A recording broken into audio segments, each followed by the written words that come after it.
Greetings all, this is Hairy Nick. How are you? A little while ago I made a video on the key elements of game design in X-Wing.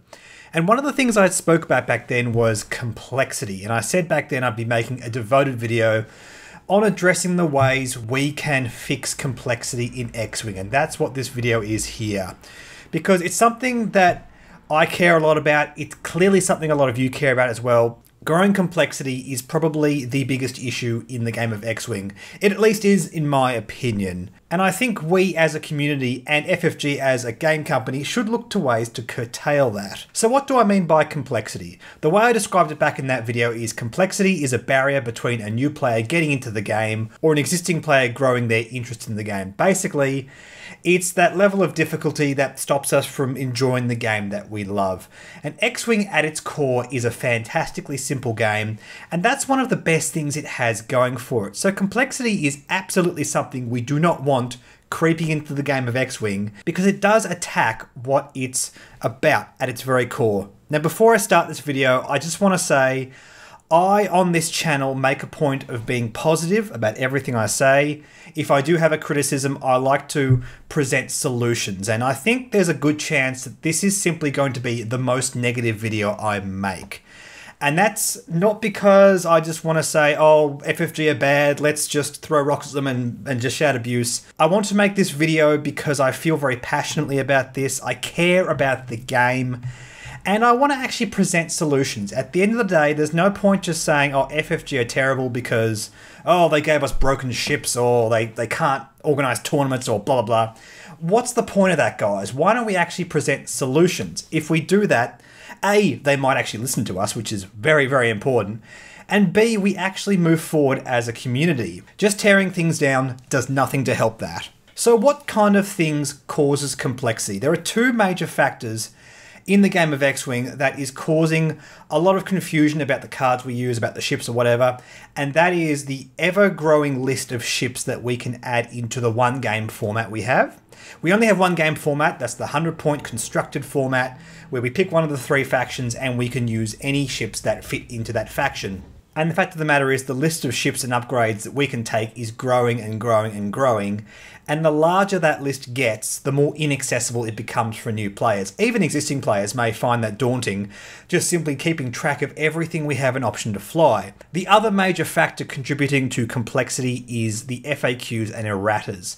Now, in my opinion, the FAQs do a great job of keeping the game balanced, and that's what they're primarily designed to do. However, the more erratas we get, the more cards we have in the game with text on them don't do what the text says on the card, if that makes any sense. I may have just said that in a very roundabout way. But essentially, if you read the Biggs Darklighter you get out of the core set, it doesn't actually do what it says on the card. There's a bit more, it's meant to say once per game, and you're just meant to know that. And look, that's okay for one or two cards if they're trying to get balance, but the more and more they do this, the greater this list of errated cards we have, and the more we just have to remember. Particularly for new players, that's very daunting. And I'm really glad to see that on this channel, a lot of you have actually commented saying, hey, this is a problem, I don't know how to deal with it. And you guys should speak up, because we should basically have methods in place to keep the game as accessible as possible, because if we just keep errataing cards at the rate we are, it's just going to get more and more confusing. Thankfully, we've only had two major erratas this year, and that doesn't seem too bad to me.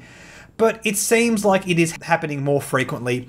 Last year with the errata of Deadeye, we for the first time ever in X-Wing got the physical text on the card changed so the card functions differently.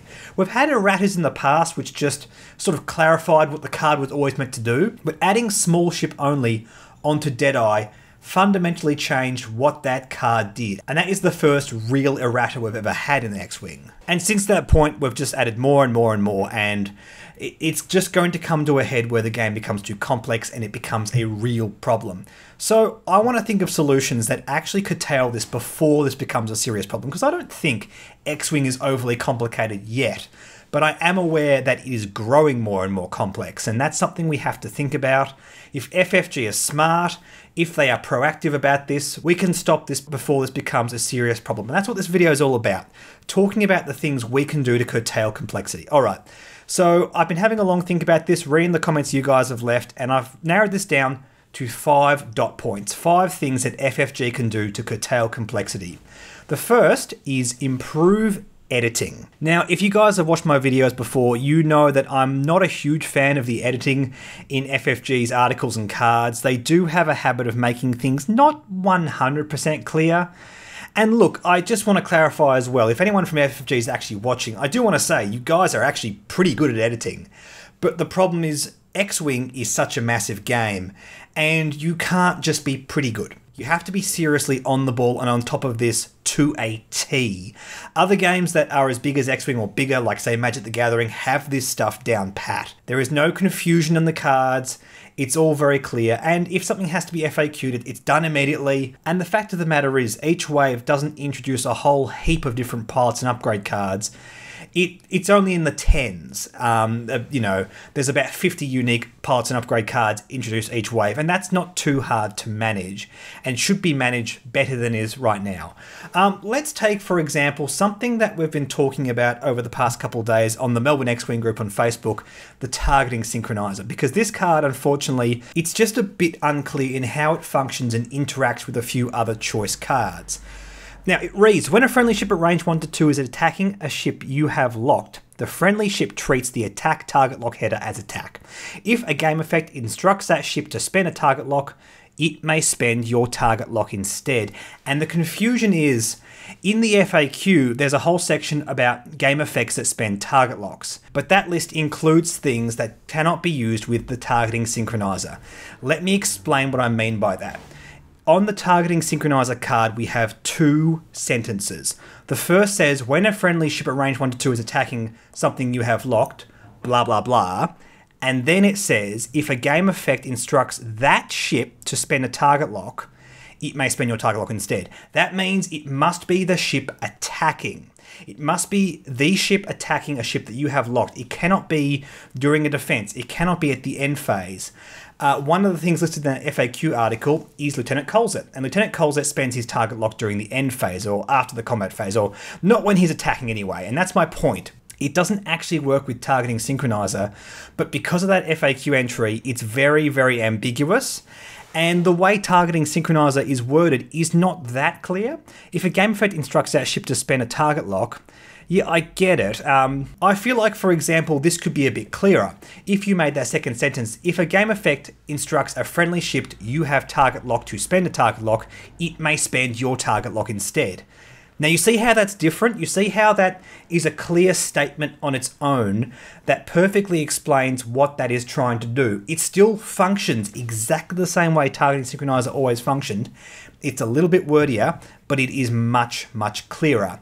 And adding a few more words isn't the end of the world. You can fit that onto the card. Sure, you don't want to make it too wordy, but the fact of the matter is, in this instance, adding just a few more words makes the card overall a bit clearer. And it would make things like this conversation we've had on the Facebook page not happen. There wouldn't be any ambiguity. It clearly says that a ship you have locked can only spend this target lock during the attack phase. Simple. Done. And that's just one of several things. I've talked about these examples in previous videos where things just aren't entirely clear, and it's just something that we can tighten the screws on. It just, frankly, needlessly causes just a bit more complexity the game doesn't need. Okay, the second point I want to bring up. Print and distribute cards with errata. Now, this is very simple. A lot of people on my channel, a lot of people at the local gaming shops I go to have spoken about this. Simply put, if FFG errata a card, there should be some avenue to get copies of the card with the errata text on it, so we physically hold in our hands cards that do what they say. It's really that simple. Now, I don't think it's good enough as a community to say this, because frankly this offers no solution. How do you distribute cards with errata on them? And I think it's actually worth having a discussion about how we should do that. Should local game shops simply be provided with a surplus of these cards which they can distribute at their own discretion with every sale of X-Wing items? I think that'd be a great solution. Should we supply local game shops with a surplus of these errata upgrade cards to give away at tournaments? I think that's also a great option. Just getting these cards out in circulation, even if you don't have that card in particular, the fact that other people around you do, other people around you are talking about it, you can see it in other people's list, You don't physically need to have the card yourself, but the fact that it's out there helps people realize, oh, that's been errated. I should make a note of that. And that's very, very important. I think this part of the discussion could actually go on for a long time. So in the comments, guys, think about ways that we can actually get these errated cards into circulation. What's a good, efficient way that's not going to blow FFG's budget, that gets these cards out to local game shops and get them in the hand of X-Wing players? I'd love to know what you think of this. Okay, point number 3. Print updated card text in newer production runs of expansions. This is just something that, again, look, I as a consumer may be making too many assumptions here, but I'm annoyed that you buy an expansion with these old cards that have been errated and they still print the old card text on them. I talked about Deadeye before. If you go out and buy a pack of A-Wings, for example, it comes with the old text version of Deadeye. And I really feel like if you errata a card, you should update these old models. You should update these old expansion packs. And yes, I know that adds a cost to the production, and maybe that would make things more expensive. But I think it's something that we should look at, and it's something that at the very least we should have explained. Like, why can't this be done? Is it simply too expensive to change existing expansion packs? Could you simply slip in a copy of the errated cards? Could FFG just add that into the distribution so it comes along with the product itself? It's something that I don't want to say they absolutely should do because I don't know the cost involved in doing something like this. But the fact that we still have these cards that don't do what they say on the card in expansion packs that are still being shipped and distributed now creates more confusion, and it's something that FFG should at least consider changing because it is a problem. Okay, point number 4. Incorporate list building and tournament software into the FFG website. Highlight cards with errata and or restriction. This is something I've been thinking about for a while. There are some shops in my local area, for example, that use their own tournament software, and what you can do as a player is submit your list online and it puts it onto their tournament software. So then when you walk into the local game shop later on, your list is there, ready to go. You don't have to write it down on a piece of paper. You don't have to show them and they have to enter it into software. This takes care of it. And the reason I think they should be doing this, I think it's a good thing for the game overall if this is officially available, but more to the point, if we have this and we can highlight errated cards, we have a central place that every player can access to build lists and to enter into tournaments, and as they're doing that, they can have alerts saying, oh, did you know that this card's errated? You should be aware of this. This is very important. And that's going to stop people getting caught out by these traps. Also, I want to say, if any of you watching this video don't use list builders, you should, because list builders do something else. If you have a list builder in front of you and you're looking at the different upgrades, you can just click on a drop-down menu next to an upgrade slot and it'll tell you every upgrade that can go into that slot. And you can very clearly see, laid out in front of you, all the options available to you.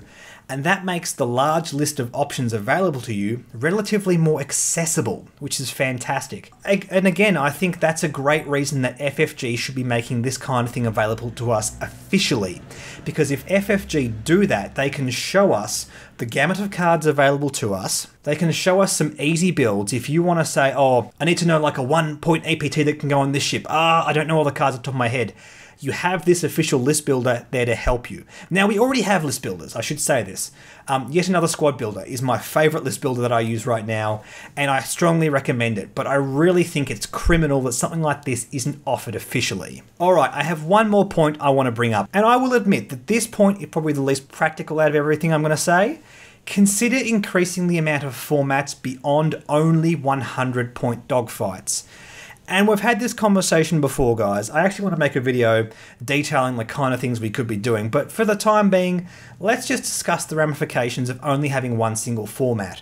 It means that everything in the game needs to be legal for this one format. That means that this list always grows. There's no Type 2 version of X-Wing, for example, that has like the limited run of just everything that came out recently, which is something that could be considered. I mean, yes, I know the game isn't designed to work like that. The waves are not designed to function in the insular manner of only being run with the ships available within that wave. But that could arguably change. We could have formats where you don't know what you're flying before you start.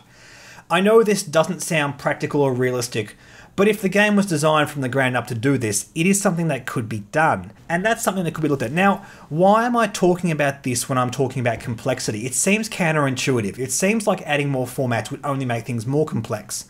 Well, it's because of the reason I was saying before.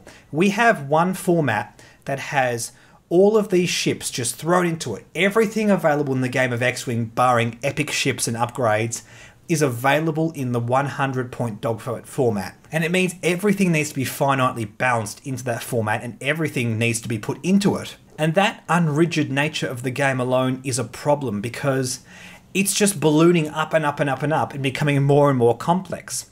We could say, keep that format existing in the game. Everything goes in the 100-point dogfight format. But you could have a separate format that, say, only uses more recent ships and core sets and most wanted, so each of the factions have their own core abilities. And that means there's a smaller pool of upgrades that, say, newer players can take and have a more casual version of a format that is far less complex. And that's what this boils down to. I don't think this just addresses complexity, but it is something that may go some ways to help that if it's done right. And more to the point, this is something that would keep players more excited. I know a big criticism from a lot of people that leave the game is, I got sick of 100-point dogfights. Me personally, I'm not like that. I could play 100-point dogfights till the cows come home, but that's just me. You guys might not agree with that, and you're perfectly entitled to that opinion. Anyway, guys, thank you for listening to this conversation. Let me know what you think. Say down in the comments if I've missed anything. If you have any ideas to address the growing complexity in X-Wing, I'd love to hear it. I think this is a very important conversation that we as a community should be having, and a very important conversation that FFG should be listening to. And once again, guys, thanks for watching. Like and subscribe, like our Facebook page, and I will catch you later.